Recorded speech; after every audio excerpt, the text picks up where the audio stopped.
Hello बच्चों, आज मैं आपको परसेंटेज का चैप्टर बताता हूँ और स्टार्टिंग में हम लोग इसके इंट्रोडक्शन को देखेंगे।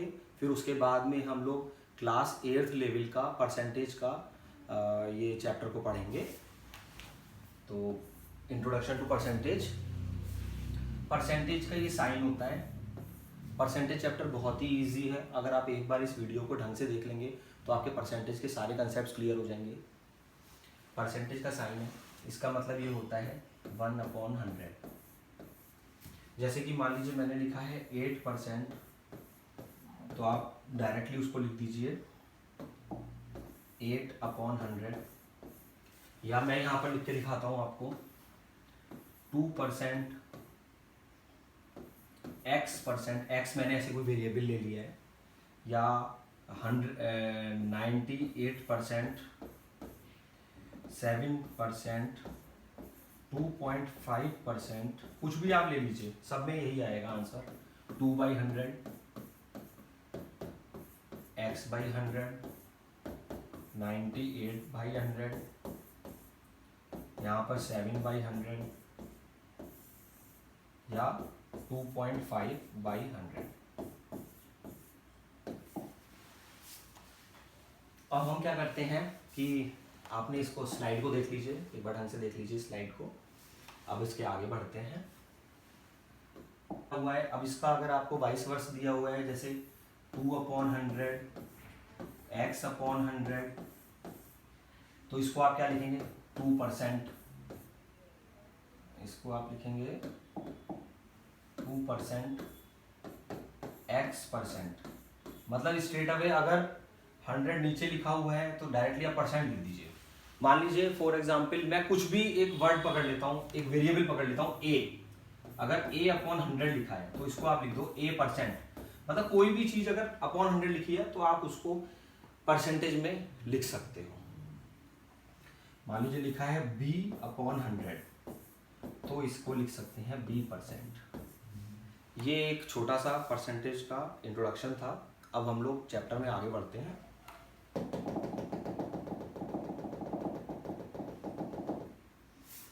चैप्टर में लास्ट तक बने रहिए।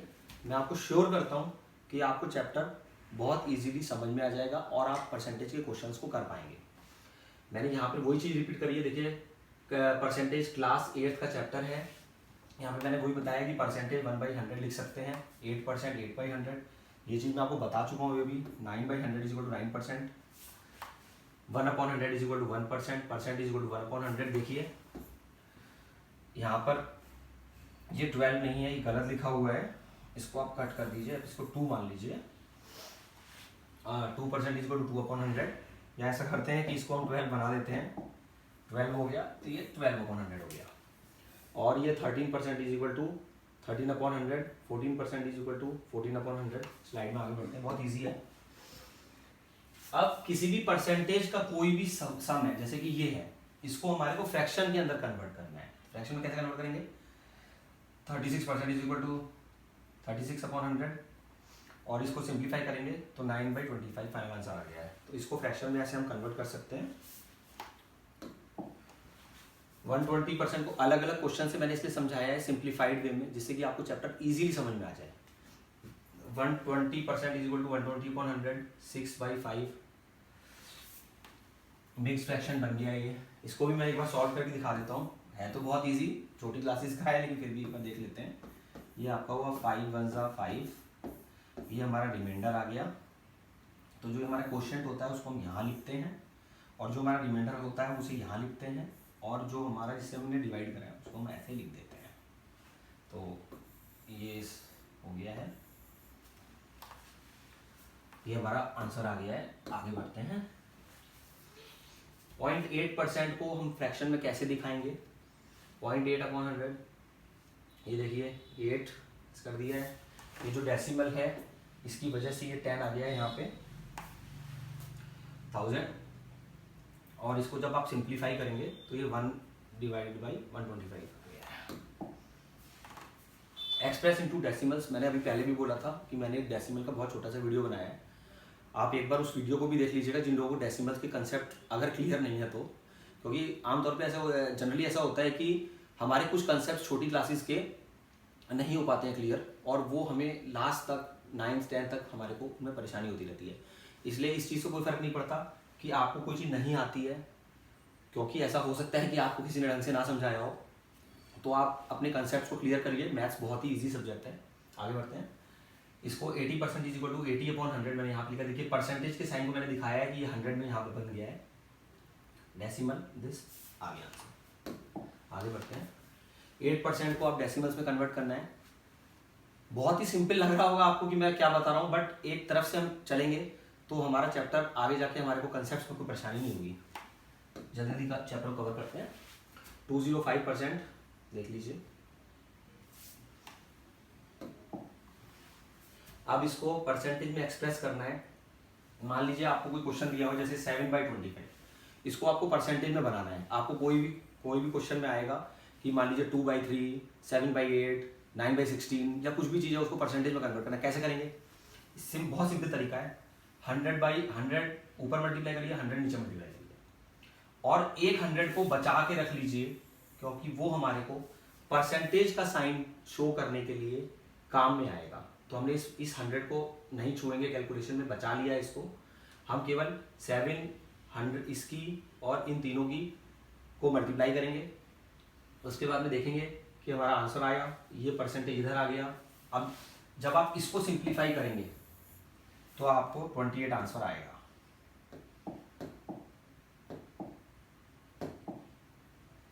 आगे बढ़ते हैं, देख लीजिए स्लाइड।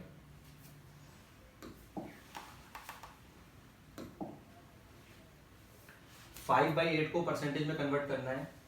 5/8 लिखा, 100/100 लिखा, इस 100 को बचा लिया, वहाँ परसेंटेज बन गया है। कैलकुलेशन में हम बस इन तीनों की ही कैलकुलेशन करेंगे। देखिए कैलकुलेशन करने के बाद में हमारे पास जब हम कैलकुलेट करेंगे तो ये इसका आंसर 5/8 आ गया, और इन्होंने क्या करा,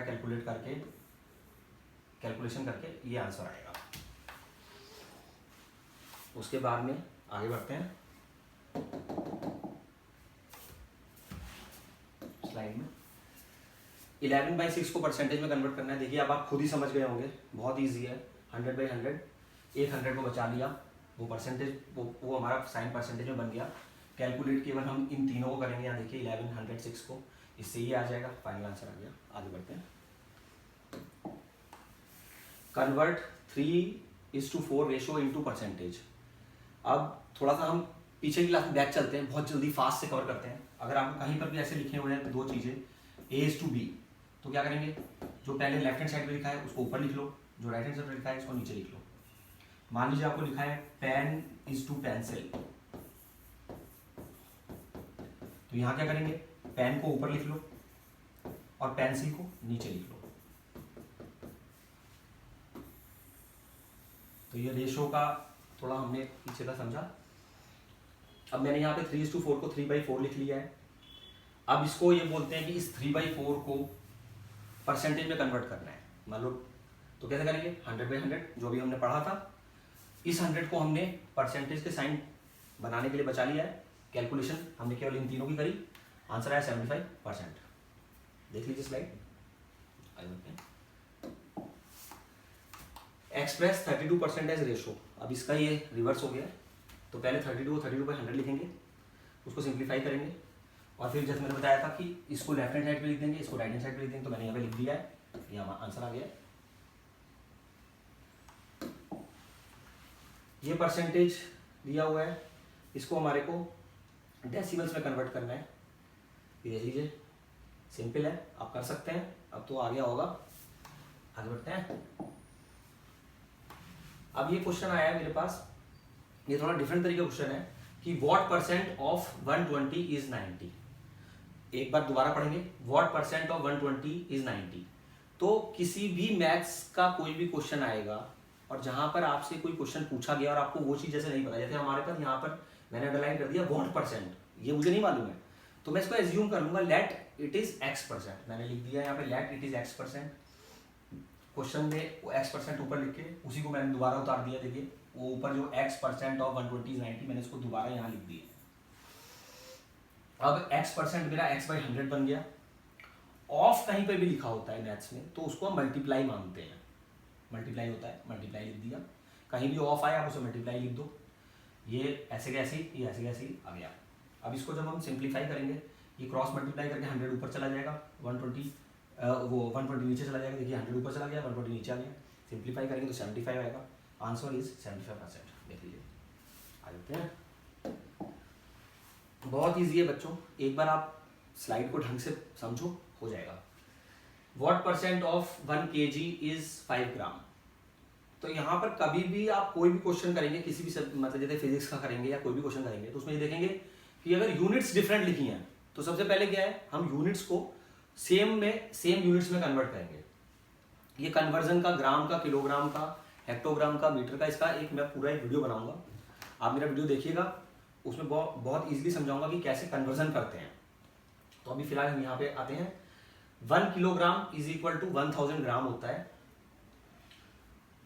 अब इसमें मैंने क्वेश्चन में वही करा है कि व्हाट परसेंट है, क्योंकि जो चीज नहीं पता है तो उसको मैंने x% मान लिया है। अब x% ऑफ 1 kg इज 5 ग्राम, इसी लाइन को मैंने यहाँ उतारा है। x% मेरा x/100 हो गया है। ऑफ मैंने बताया आपको हमेशा x मल्टीप्लाइड का साइन लेना है। 1 किलोग्राम मैंने ऐसे ही उतार दिया है ये चीज। अब इसको मैंने यहाँ पे सिंप्लीफाई और करा है। 1 किलोग्राम को यहाँ पे मैंने 1000 ग्राम कर दिया, क्योंकि यूनिट मेरे को सेम चाहिए दोनों तरफ। अब मैं जब इसको मल्टीप्लाई करूंगा और सिंप्लीफाई करूंगा तो मेरा ये फाइनल आंसर आ गया है। देखिए, तो फाइनल आंसर मेरा हो गया है ये दिस इज 0.5%।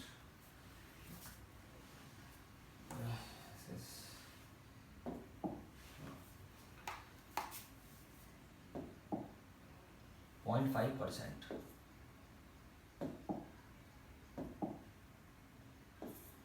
आगे बढ़ते हैं। What percent of 3.5 litre, 1 litre में 1000 ml होते हैं, यहाँ पे लिख दिया है। सेम चीज़ आप बहुत इजीली पढ़ सकते हैं, सब लिखा हुआ है यहाँ पे। x% को x/100, ऑफ को मल्टीप्लाई 3.5 लीटर को ml में कन्वर्ट कर दिया है और सिंप्लीफाई कर सकते हैं, आप पढ़ सकते हैं आराम से। आगे बढ़ते हैं। अब देखिए इसमें लिखा है कि फाइंड 1/2% ऑफ ₹2400। तो मैंने आपको बताया था कि इसको एज इट इज लिख लीजिए। ये जो परसेंटेज का साइन है ये 1/100 लिख दिया है मैंने, ऑफ को मल्टीप्लाई लिख दिया है। 7 ये मिक्स फ्रैक्शन को एक बार दोबारा बता देता हूँ, वैसे बहुत ही छोटी चीज़ है ये। 7 to the 14 और 1 15/2 आ गया है। ये 7 को 2 से मल्टीप्लाई करा, 1 ऐड करा, 15/2 आ गया है। तो रफ वर्क 15/2 को सॉल्व करेंगे तो ये मेरा फाइनल आंसर आ गया है। आगे बढ़ते हैं। If 26% of A number is 65, find the number.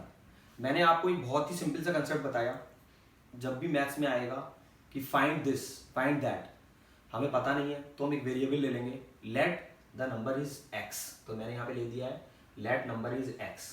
अब उसी को दोबारा जो क्वेश्चन है उसी को लिख दिया मैंने, 26% ऑफ x इज 65। जो लैंग्वेज है वही यहीं पे यहाँ पे उतार दिया। 26% 26/100 हो गया। ऑफ जो है मैंने बताया था हमेशा मल्टीप्लाई लिखना, वो हो गया। अब इसको जब आप सिंप्लीफाई करेंगे तो आपका ये फाइनल आंसर आ गया। तो नंबर क्या आया मेरा, 25 इज द नंबर। देख लीजिए, आगे बढ़ते हैं। अब ये थोड़ा सा और हल्का सा एडवांस है, बहुत डिफिकल्ट नहीं है।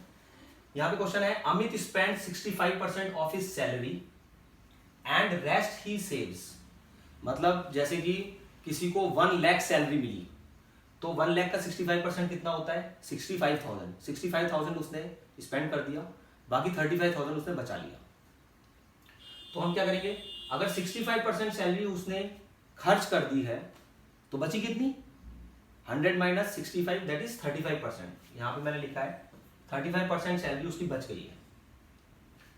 Amit spend 65% of his salary and rest he saves.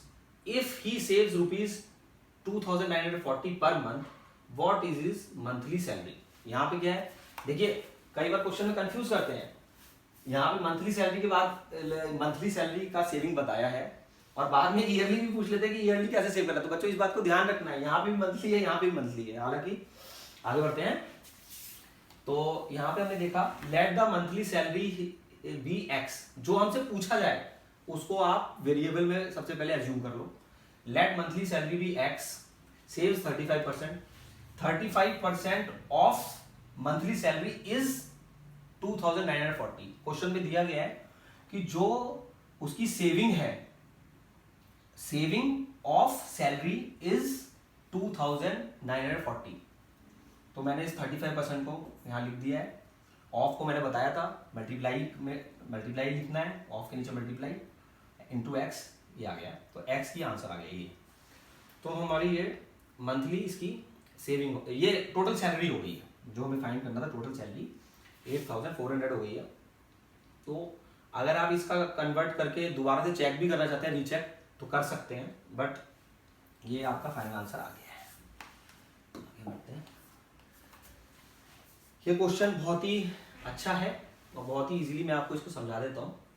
एक क्लास है जिसके अंदर 60% of total number of students girls हैं। जैसे मान लीजिए अगर हमारी क्लास में 100 बच्चे हैं, स्टूडेंट्स हैं, तो 60% गर्ल्स हैं, मान लीजिए तो कितनी हुई, 60 हो गई। And boys are 18 in number, मतलब ये मैंने आपको 100 है नहीं, ये तो सिर्फ समझाने के लिए बता रहा हूं। क्लास में कितने भी बच्चे हो सकते हैं, 250 हो सकते हैं और 80 भी हो सकते हैं, 25 भी हो सकते हैं, कितने भी हो सकते हैं। तो ये क्वेश्चन है। क्वेश्चन पे दोबारा से आते हैं। In A class girls are 60% of total number of students and boys are 18 in number, how many students are there in the class. मैंने जैसे आपको बताया, हमेशा वेरिएबल मान लो, एक मान लो इसको x। कितने बच्चे हैं हमारी क्लास में, let the students be x, तो मैंने मान लिया है let total x students are there in the class. Girls जो है 60% है, तो बॉयज कितने हो गए 40%, ये देखिए लिखा हुआ है 40%। अब हमारे को बॉयज का नंबर दिया हुआ है यहां पर 18 अंडू, तो बॉयज इसको लिखा 40% ऑफ x इज 18, 40/100। इसको कैलकुलेट करेंगे, देखिए इसको कैलकुलेट करते हैं हम यहाँ पे, तो हमारा x की जो वैल्यू आई 45 आई। तो टोटल नंबर ऑफ स्टूडेंट्स हमारे 45 आ गए हैं। आगे बढ़ते हैं। अब ये चैप्टर कंप्लीट हो गया है हमारा। तो इसमें मैंने आपको इंट्रोडक्शन दिया है, हालांकि क्वेश्चंस तो क्लास 8th में और भी हैं। आप उन क्वेश्चंस को सॉल्व करिए, कोशिश करिए। अगर आपको नहीं समझ में आ रहे हैं क्वेश्चंस, कोई समझ में नहीं आता है, तो आप कमेंट बॉक्स में जाकर के उसको लिख सकते हैं और मैं उसका फिर एक डिटेल वीडियो और बना दूंगा। नहीं तो वीडियो बहुत ज़्यादा लंबा हो जाएगा। मेरे को उम्मीद है कि यहाँ तक आप समझ के बाकी के क्वेश्चन सब आप कर पाएंगे। सारे बेसिक्स मैंने आपके क्लियर कर दिए हैं। तो बच्चों, आपको ये वीडियो कैसा लगा? अगर आपको वीडियो अच्छा लगा हो तो प्लीज़ लाइक करें, शेयर करें और प्लीज़ सब्सक्राइब जरूर करें। और आने वाले मेरे जो वीडियोस हैं उनको जरूर देखें, क्योंकि मैं बहुत इजी तरीके से मैथ्स को आपको समझाऊंगा। आप किसी भी क्लास में हैं, आप 9th में हैं, 10th में हैं या 11th 12th कहीं पर भी हैं, लेकिन आपके अगर पीछे के कंसेप्ट, पीछे की क्लासेस कंसेप्ट अगर आपके क्लियर नहीं हैं, तो इस वीडियो को यहीं पे स्टॉप करते हैं बच्चों। Thank you.